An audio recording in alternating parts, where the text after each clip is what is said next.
Putin's increasingly aggressive tactics against Ukraine, such as the strikes on Ukraine's electricity infrastructure, are intended to impress on Ukraine that continuing to fight will only increase the damage to Ukraine and offer no plausible path to victory.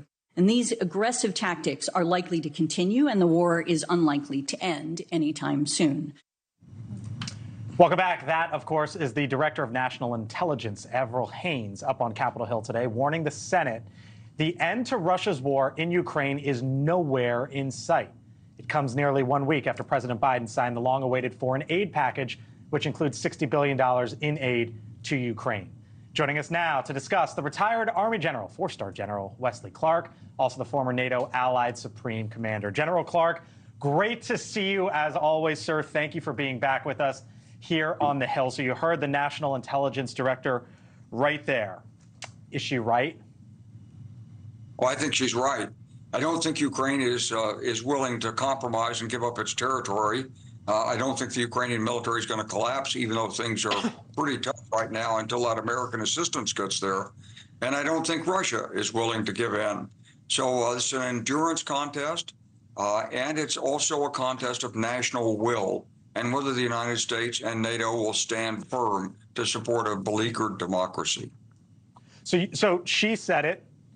You think she's right, which I guess leads me to my next question, sir. What happens next? And if both of you are right, how long is this going to go on? Well, I don't think you can look at it in terms of a time exactly, because what you've got here is a critical situation that affects global security. Were Ukraine to collapse, we'd be faced with a huge national security crisis in Europe, and it would empower the Chinese to go after Taiwan. So we can't measure it on the clock. And if Russia collapses, maybe it'll be the end of Vladimir Putin, and that would be a welcome sign. So I think what you're going to see is through the next summer, you're going to see offensives and defensives rolling back and forth. You're going to see the U.S. aid coming in. Russia's going to try to make a big play here in the next month and a half to try to grab as much terrain as it can. It may make a new assault on Kyiv. And so it's going to be a hair-raising time in Ukraine and for the West. And then summer will probably end with a Ukrainian counteroffensive that regains much of the territory lost. 2025 may be decisive. It just struck me that you said if Russia loses, sir, that this could mean the end of Putin there. And I wonder, as I hear you say that, if that is part of the calculation here for the United States. Obviously, we want to stand by Ukraine and are standing by Ukraine for a variety of reasons. But does that part of it factor into the equation also? Well, I think there are some who are afraid that if Putin were to lose his position, maybe Russia would disintegrate. But I don't think that's going to happen, even if Putin does lose his position. But look, Putin is the most experienced statesman in the world today.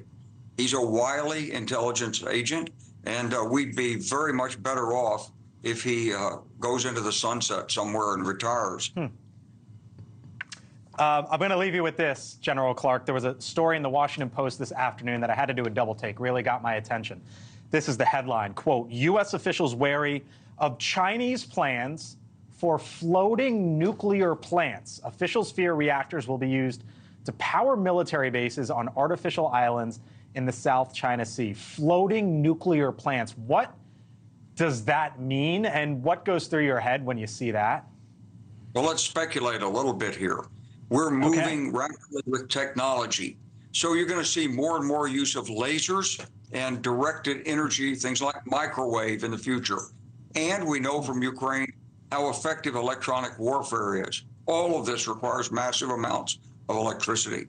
You can't get it with a normal generator. Put a nuclear power plant there, put some battery storage with it, do it the right way, you could have megawatts of energy into your jamming, into your electronic warfare. You could block aircraft from coming into the area. So then are we going to do this too at some point? Well, I think that it is a significant step forward for the Chinese. If they have that kind of power available in the 2027, 2029 period, I think we have to look out for a lot of new technology that goes with it. Thank you for watching, and make sure you go to joinnn.com to find NewsNation on your television provider.